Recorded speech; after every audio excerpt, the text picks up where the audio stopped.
Katie. Hi, We're Tanya. here. Ooh, I'm so excited. me too. Oh, how's your day gone? Oh, it's good. It's nonstop. You've already Yeah, seen me once today. I know. Yeah, it just this week I have managed my schedule very badly, and I normally limit myself to like 5 hours of like solid work, but Right. 5 hours of scheduled work. hmm And there have been 3 days this week where I had 10 hours. So Mm. I'm Don't going you to love it when coaches screw up? Oh my God, it's the worst because it's like I tell people how to not do this all the time, and why can't I take my own advice? That's why coaches need coaches. I know, right? That's why I have you. Right? I know. And I have my whole slew of support teams and everything. Yeah. Oh Yeah. my gosh. Yeah. So before we get started, I do want to say hi to everybody and say hi to Katie McManus, who is my coach. Yay. And so we're going to just share a few stories, and we'd love everybody to ask us anything you want to ask, especially what it's like for a coach to be coached or anything like that. That's what we're here for. Yeah, and Tanya, I'm sorry. There's this moth I've been trying to kill for Go like get the it. last shit, it just moved. Oh wait, it came closer. I killed it.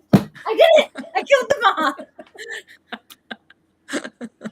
I was like, Okay. watching it, like, oh no. Good I thing my know brother wasn't watching. He would not be rainbows. happy with you. He would have picked it up and taken it outside. No, this mofo was like trying to eat my clothes earlier. Yeah. I can't have that. I just can't have that. I can't risk them Mm-mm. coming back in. I got a Um, question. Can you exchange languages with someone via chat? Exchange languages. That's a new one for me. I don't know. I That will would be find out and they'll have an answer for the next time. Yeah. Yeah, good question. I don't know. I wish I could exchange languages with someone. What language would you speak if you could exchange languages with someone else? Me? Yeah. Italian. Yeah. Yeah. I I understand Russian really do well. you? Oh, And right, I, because you have a Russian yeah, family. yeah. Yeah. What are you talking about? I don't know. What are you talking about? We don't know. We're bouncing off of you. That's right. All right, so Katie, I have a question, and then Yeah. I actually have a few. But the first one, because I'm super curious and I can't believe I don't know this. So tell me the story about your tagline. Oh, I mean, here's the bad thing is that everyone thinks there's a big story behind it. I honestly don't remember. I think I had a couple glasses of wine and was like, this will be funny. I'll just do this as a joke. And then it took off. And I don't remember. I mean, and I'm not saying I was like blackout drunk. I'm just saying that like I was going through a phase where I was like changing my tagline like every couple weeks. Yeah. And so it just stopped being a special moment to me. I was just like, whatever, I'll try this thing next. And I wish I knew. I mean, yeah, it just, I think I was trying to find a funny way to like call people out for being afraid and like acting from that place of fear, Yeah. you know? And it's funny because it doesn't actually translate across Languages? well, it actually doesn't translate to British English. Mm. So British people just think I'm telling people that they're a hot dog, like, or that's like a piece of the male anatomy. They think that I don't know that it's like it's a penis, And I'm like, I know, I know. I mean all of it. Yeah. Well, I know that obviously hiring you as my coach, it was more than your tagline, but I really loved it. It really resonated with me because I think at the moment when I really needed a strong coach, I needed somebody to tell me, stop being a weenie. Yeah. Well, and here's the thing, like we get so crunchy and serious about what my bio is going to be and what this is going to be. And it's like, just use something that shows your personality a bit. Yeah. Really? Because I'm a firm believer, much like pizza is a delivery system for cheese and carbs, words are a delivery system for energy. Yeah. And so like if you use words that carry the right energy for you, like you can say anything. and it'll come across and people will be like, that's what I need. I need that in my life. Yeah. And I Yeah. believe that. Absolutely. Yeah. But I'm so sorry. I know, like, you were probably thinking it was going to be this wild and interesting story. What a letdown. I apologize. I'll try to be more interesting from here on out. Yeah. All right. So I have a question. So yesterday you were coaching me, and I remember one of my responses was looking back and connecting the dots. Yeah. So so my question is, looking back on your life, what story, when you look back and go, oh, that's why that happened. You didn't know why it happened at the time, liked it or didn't like it, but now you look back and go, that's why that happened. Yeah, I have a bunch of those. So so in 2017, I was in a very serious car accident. Like, if this car hit me, T-boned me while I was making a left-hand turn. They were trying to pass me in the other lane from behind. They T-boned me going 50 miles an hour. And literally, if I had gone just a fraction slower in my turn, like, I was 6 inches from dying, basically. I had massive head injury. It was a mild traumatic brain injury and / concussion. I'm not really sure how you categorize it all and what the correct name is, because I was very concussed as it happened. And then I was talking to all the doctors, but I had to be off work for like 8 months. And in those 8 months, I also managed to land myself in an abusive relationship. And just everything kind of like burned my life down in ways that required me to really face the fact that I am a codependent, and I had to do that work on myself. Yep. Because there were a lot of ways where I was just letting everyone walk all over me. And then I was getting resentful over it. And it wasn't like a powerful place to live your life from. I had spent so many years wanting to be a coach, but like writing myself off because I was in my 20s and like I was young, and who wants to listen to someone who's young? You know, like, I don't have anything to say, like completely discrediting myself before I even gave myself a chance. And I kept settling for these jobs that like were so boring. Like, and it's so bad. I kept having to switch companies because it's terrible when you're bored by the thing that you're selling. Like, you can fake it for about a year. And then after a year, like, you cannot pretend to have any enthusiasm for something that you were bored with to begin with, but you're now like bored of pretending to have interest in. So right? You would have had to have worn your weenie costume by that point. I know. I definitely wouldn't have. I mean, I was definitely operating from a completely weenie place. Yeah. You know? And it really took like that accident, the abusive relationship. Thankfully, the job I had at the time, like, they had an amazing support system with their HR and like disability leave and all that stuff. So like, I actually had some support.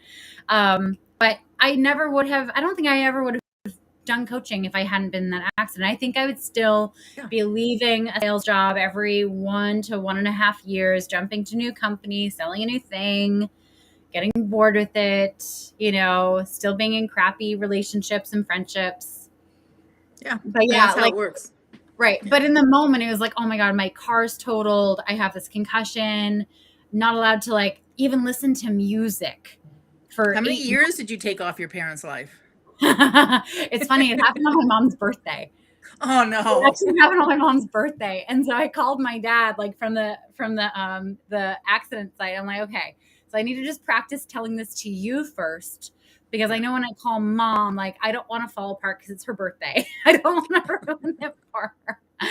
And I'm really good in shock. I'm very put together when I'm in shock. That's good to know.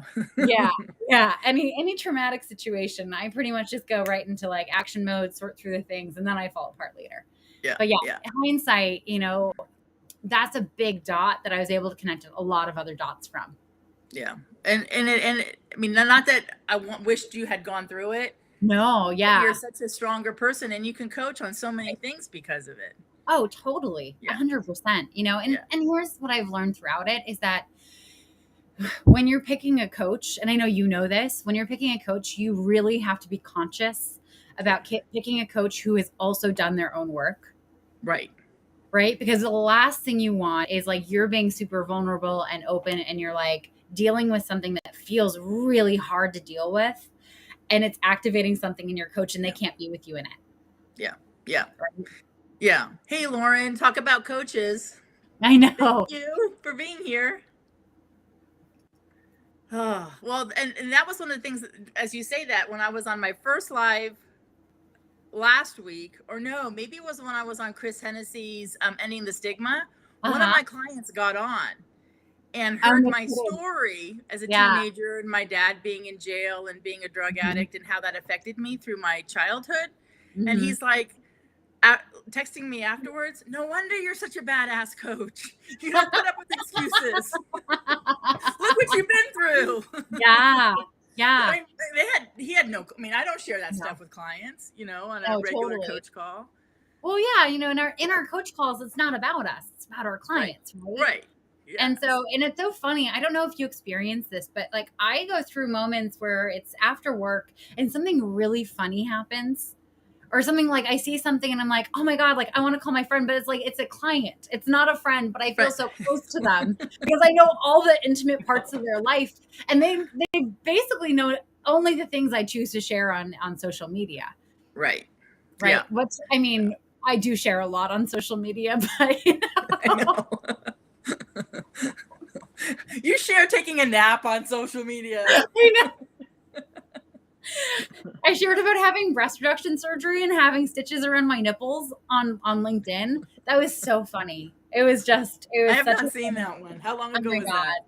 It was great. It was months ago. I'll have to repost it. Yeah, I haven't gotten quite that brave yet, but I have a feeling working with you, it's going to happen. Yeah. Well, and here's the thing I love about social media, and I can't imagine building a business in any other time of history, is that you're basically just giving people an insight as to who you are and what it's like to be around you, right? You're just giving them a sense of your sense of humor, how you think, the important things in your world, and letting them opt in or opt out from there. Yeah. Yeah. And I firmly believe it's okay to share a little. I remember one time when I was coaching for an internal coaching company and we coached in quads. Mm-hmm. And we always had a mentor in that. Like when I first started, one of the coaches was, quote, the mentor. And obviously when I left, I was a mentor in one of the quads. Right. Afterwards, she would give me feedback every day on my coaching. And it was like, Tanya, you share too much. They don't even know, my clients don't even know if I'm married or if I have kids. And I'm like, and I remember after a couple of months of her giving me feedback, I went to my boss and said, you need to move me into a different quad. Yeah. Yeah. Because am I taking 20 minutes and talking about myself? No. But am I taking two minutes to say, yeah, my daughter's pregnant or something exciting about that? Yeah. They got to know a little bit. Totally. It just builds trust. It's funny, that whole mentality of they can't know anything about you comes from therapy, where you're dealing with like severe mental disorders and emotional disorders, and you don't want them like projecting onto you. Right. Right. And also, like, depending on what kind of therapist you are, that may or may not be relevant. Yeah. Yeah. Yeah. So, there's a few minutes where I'm like, okay, enough about me. It's about you for the next 28 minutes or 45, whatever it is. They're like, shoot, don't you have anything else you want to tell me? I know. Like, no. Infamous for the pivot. I know, right? I know. So what got you into, so what was that moment when you decided to become a coach? So I had coaches basically from age 20, I was either 22 or 24. It was an even number, and it was early in my 20s. And her name was Padma, which actually wasn't her real name. It was like her coach name. And she was only like $200 a month. And we started working on, I think I wanted to start like a wine education business because it was when I was in the wine industry. And a friend had really talked me into it. So I wasn't really fully into it. And she laid out, kind of a business plan as to how I could do it. And I liked the time I spent with her. And also I didn't do anything with it. Mm-hmm. But I knew from that experience on that I wanted to do something where I could support people in that way. Yeah. And so anyway, so I had coaches on and off throughout my 20s. And I don't know, I feel like they just were always there, like for the last stage of something when I was about to jump off a cliff. Hmm. And they just showed me like believed in me enough and showed me that I could believe in myself enough. And I'm like, this is just so magical. Like, I want to be able to do this for people.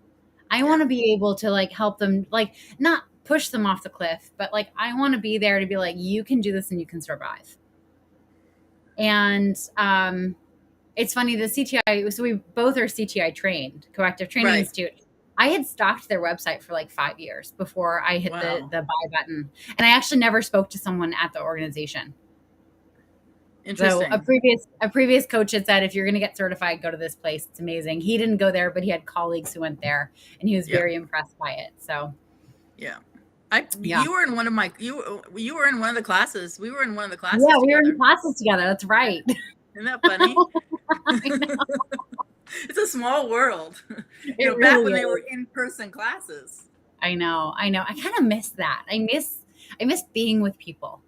I'm an extreme extrovert, so being alone all the time, and this job is very social because you are talking to your clients all the time, but it does get a little lonely and a little nutty in my head when I'm at home all the time. Yeah. Well, I totally get that. And the 2 years of COVID, I am an introvert. I'm okay with being alone. But I also figured out there was a limit. Like, yes, I love people, and I got to go home and be alone to recharge. Right. Yeah. So 2 years of being alone, I served 91 clients during COVID, and they kept me company. It was crazy. Yeah, Oh I know. God, yeah. It was exhausting. I just went live a lot. I found that going live, like I felt less alone because you have people in the chat, like, you'd get DMs afterwards. You'd really get to connect with people and you wouldn't know who you're connecting with. I kind of like that anonymity. Yeah. It's very cool. All right. So do you have a question? All's fair in love and war. Do you have No, a question? totally. So I'm curious about this whole boat journey you took instead of going. So I don't know how much you shared on this show, but I know you like skipped college and just were like, I'm going to hop on a boat for the rest of my life. Well, not the rest of my life. I know. So this is totally a no judgment zone, right? No, not at all. Okay. So, a little bit of my childhood, right? In fact, I had an aha moment when I was on the LinkedIn Live with Chris saying, because he said the same thing, didn't you, the day you graduated from high school, I read somewhere that you got in an airplane and flew to Australia and hopped on a boat. And I said, yes. And then we were talking about, what was going on. And I think it was totally to escape all of that. Right. And I did. And so I knew a guy. So he was 27. I was 17. The day I graduated, full ride to Georgetown, totally on track to be president of the United States. That's what I wanted to be when I grew up. Yep. And this guy made me an offer and I said, yes. Hopped on a plane and went to Australia because he was 27 and I was 17, and hopped on his brother's 64-foot sailboat till I was 18. And then we got my own boat and came back to the United States. Wow. And then we lived on it for 8 years. We sailed for 8 years. Yeah. So and then it wasn't a healthy relationship. Right. And at that point we went our separate ways, and that's that. Mm-hmm. And I learned a lot, during that time. I learned, how to varnish, because that was my first job. We varnished. Our boat was beautiful, and I did all the varnish work. So we'd go into a port, into a harbor, and people would go, "Who does your varnish work?" And I'd raise my hand, this little 17-year-old, and they'd paint. And back then, now you got to realize this was like over 30 years ago. Yeah. Right. No. Okay. So varnish work. I'm from Cape Cod. I know a little nautical talk, but that's where you scrape off the barnacles and you repaint the bottom of the boat, right? No, that's when you take the teak, like all the handrails and stuff on the boat, and you do sand it and revarnish it, and you have to do it every month because all the salt water and all that is eating away at it. Okay, got it. Yep. so they'd hire me for $15 an hour. And back then that was a lot of money because you still make $15 an hour at some jobs, right? Yeah, seriously. So that was my first job. And then I started to write for Cruising World magazine. So my first article got rejected. And here I am graduating straight A's, full ride to Georgetown. And they say you write like crap. They didn't say it like that. So, Right. and then again, back then, it wasn't like you go online and take a class. I had to do a correspondence where you had to mail the homework back and forth, right, and get graded. Mhm. And so after I passed that class, I submitted my next article, and they immediately bought it for $500, and I started writing. That's incredible. Yeah. That's so Yeah. cool. So a lot of independence. Yeah. My ex wouldn't let me sail the boat by myself unless I could jump in the water in the dark or, close my eyes, it's dark or whatever, and through a rope, and I had to tie a bowline behind my back. And then he's like, okay, you're good. You can go sailing. Yeah. Yeah. I mean, Yeah. it's funny because it's like so on brand. Like you were boat Tanya back then, and everything you had to do with boats in some way, shape, or form. Yeah. And really, like that. I mean, when you're building a business, it's you start off with like you do one thing, you do varnish work, and then you can add on different types of services to that. Yeah. So Well, and cool. a lot of my metaphors are not boating, right? And hence you can see on my logo, I've got a compass. It's Right. just, I love that time. It was fun. Hey, Gretchen, thanks for coming in. And yes, it's important to connect with clients. Yeah. Yeah. Mhm. So then from there, my ex also flew airplanes, and so we landed in Maine, and they needed someone to manage the airport. So we said yes, and I got my pilot's license and got my ratings and started teaching, and he ran the maintenance department, and that was a whole nother chunk of my life. That's so funny. I worked at an airport too for like half a summer. Yeah. Then you got bored. I didn't get bored. I got sexually harassed, and I didn't like it. That's not well, and I did too. I mean, Yeah. I wish back then, again, when I connect the dots, and I think how things affected me today is what happened back then. Is the very first time I hopped in an airplane. I was 26. 26, cute, worked out a lot. Hopped in an airplane with my flight instructor, who was probably 50, and the first thing he did was put his hand on my lap. Second thing I did after our flight lesson was fire him. Good for Yeah. you.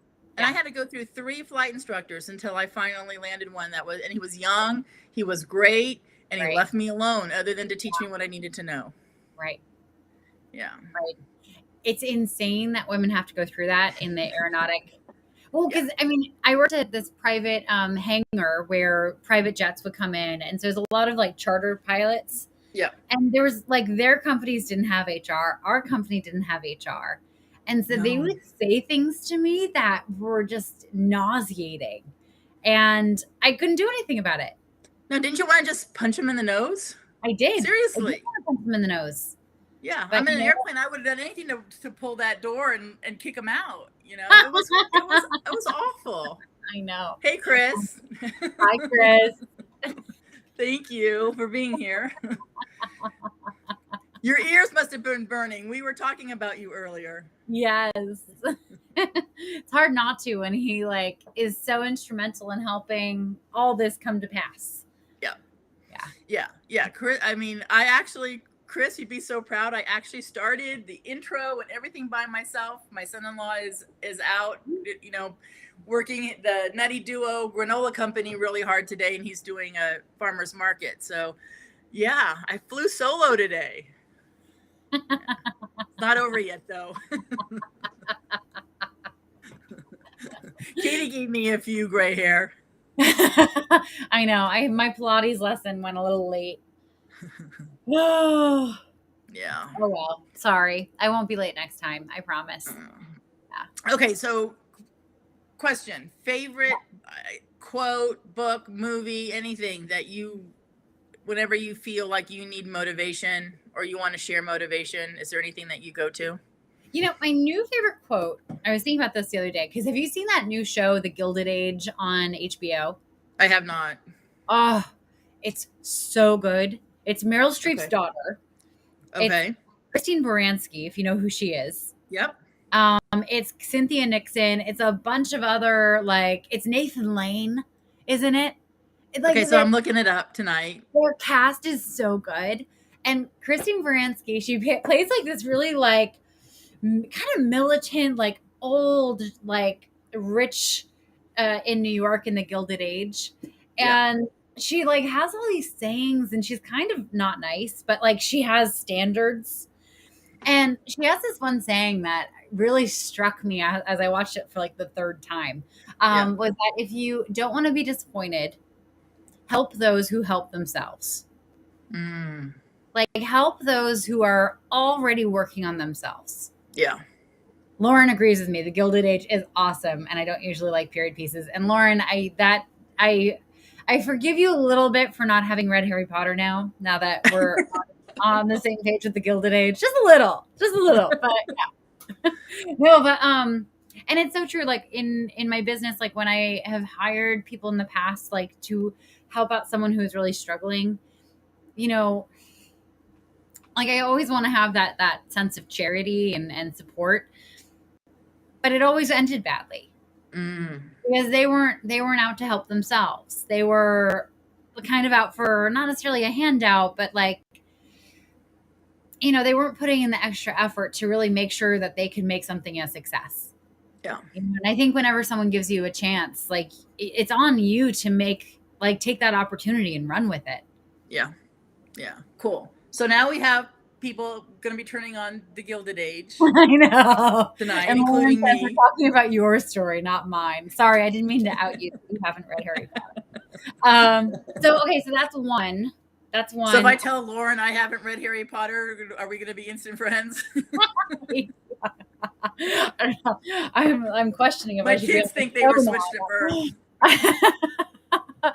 Well, the other thing or book that I really like that I point to a lot is Big Magic by Elizabeth Gilbert. Have you read it? Yes. Yeah. My favorite story in that, it's not a quote. My favorite story in that is that there's this friend she has who's like an artist, and he's hanging out in France, and, you know, he makes all these friends, and, you know, he's really trying to make his art happen. And he just keeps plugging and keep plugging. And they invite him to a costume party. Right. And he's like so excited. And he's like, I'm going to have the best costume. So he makes this magnificent paper mache lobster costume. Right. You remember the story, right? Yeah. Look, so he makes this and he goes to this party, and it's this beautiful mansion. You know, this beautiful, like Baroque mansion. And he goes there and they swing open the doors, and he's a little late because he wanted to make an entrance. And they swing open the doors and he walks in, and everyone is dressed as nobility. It's not like a normal costume party. It's like a very specific themed costume party where you had to dress as nobility from like the French aristocracy back in the day. And like he talks about this moment of like sheer kind of terror, like, oh my God, I really fucked up. Like I'm really made fun of. And in that moment, he just went with it. Yeah. And he just said, hello. And in French, he said, hello, I am the court lobster. You know? See, you guys should have done your date. You should have dated. You should have had like a blind date. I know who he is. But anyway, I just know him as the lobster guy. But anyway, but he was like the biggest hit of the party because he just made it work. He just went with it. He didn't get self-conscious. He didn't let that like ruin the night. He just like, you know what? Let's just make this something new. Yeah. You know? And it's so cool. And as I've gotten matured in age, that's who I, you know, that's me being authentic, right? It's like my kids are like, oh, weren't you embarrassed, Mom? I'm like, no, I just went with it. But if I was 20, I would have been more horrified. I know. It's funny how less and less embarrasses you as you get older. Yeah. And it's, being honest and authentic and who we are, I can't imagine any other way. Right. You know? All right, Miss Katie, I want to honor the 30 minutes and everybody's time. Thank you so much. Thank you for having me. This has been so much fun. It's been so much fun, and I am truthfully a little disappointed about your weenie I know. story. I'm sorry. You know what I'll do? I'll make up one and it'll be really exciting. And next time I'm on here, I will tell you the new and improved. Okay, Yeah. well, then I hope you're on soon. All right, everybody. Thank you. Appreciate your time.